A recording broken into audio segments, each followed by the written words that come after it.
Spreading fake news, humanizing violent extremists, covering for jihadis and Islamists. You can trust NDTV to do it all. NDTV and its employees have clear ideological slants, but they shamelessly claim to be neutral. Is it this neutrality that is pushing them towards giving the Taliban a platform to present their viewpoint?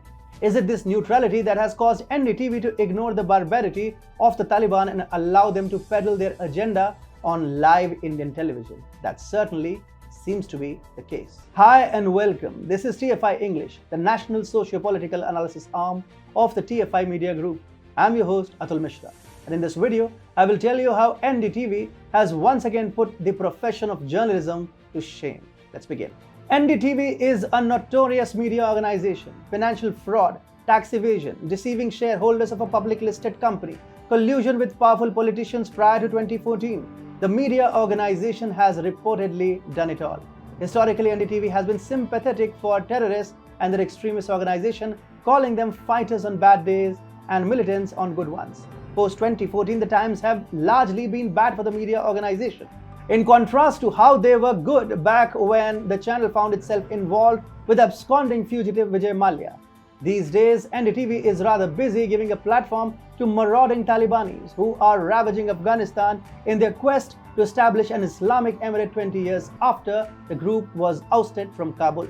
The channel recently interviewed the terror group's spokesperson Muhammad Sohail Shaheen, who used the platform provided to him to spread propaganda across India and convince the little number of people who watch NDTV that the Taliban was a righteous, pure and astutely disciplined organization whose fighters engage in no barbarity whatsoever. NDTV's journalists, of course, were quite impressed with this charade.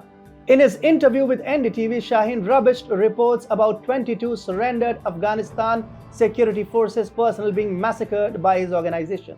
He was heard saying, "There's no case of our people killing those who have surrendered." The Talibani spokesman touched on various issues and also sought to absolve his organization of any criminal conduct relating to the murder and mutilation of Indian journalist Danish Siddiqui. He told NDTV, "You can't say Danish Siddiqui was killed by our fighters. He was killed during cross-firing."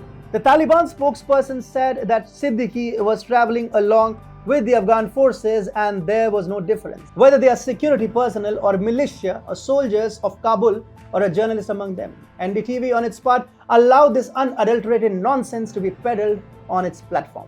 These comments by deceptive Talibani spokesperson were made on a show on NDTV called Reality Check.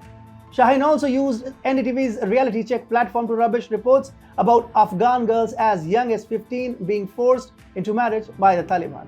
Defending his medieval and violent organization, Shaheen said Islam did not allow coercing a person to give his daughter in marriage, and therefore the information is fake news. Very convenient. According to media reports, 18 of the 34 provincial capitals are now under the Taliban's control as of Friday. The organization is fast advancing towards Kabul, where it will, rest assured, engage in a bloodbath that will put all ongoing violence in the war-torn country to shame. 90% of Afghanistan, as per the organization's admission, is now under their control. More than 1,000 people have been killed in Afghanistan in the last month. Despite such barbarity being seen by people across the world, NDTV is racing against time to give a platform to Taliban in order to help the organization spread its propaganda. What NDTV is doing is not journalism. Its employees may say they are trying to present the Taliban side of the story, but the reality is that they are not working to find the truth, but only giving a platform to the terror organization.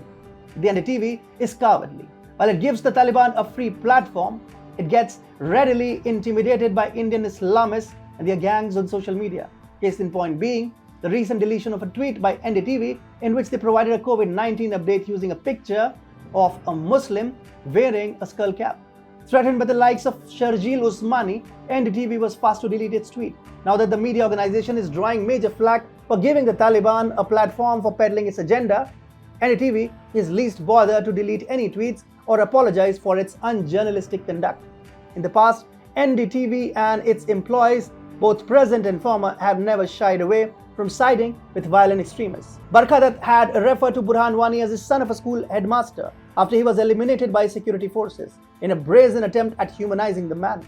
Another NDTV journalist, Nidhi Sethi, who worked as deputy news editor at NDTV, had posted a comment on Facebook which seemed to glorify the 2019 Pulwama attack.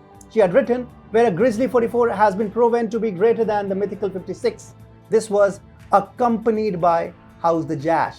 NDTV has therefore a colorful history of despicable conduct, and the blatant attempt at providing the Taliban with a platform to tell their side of the story is yet another feather in that cap.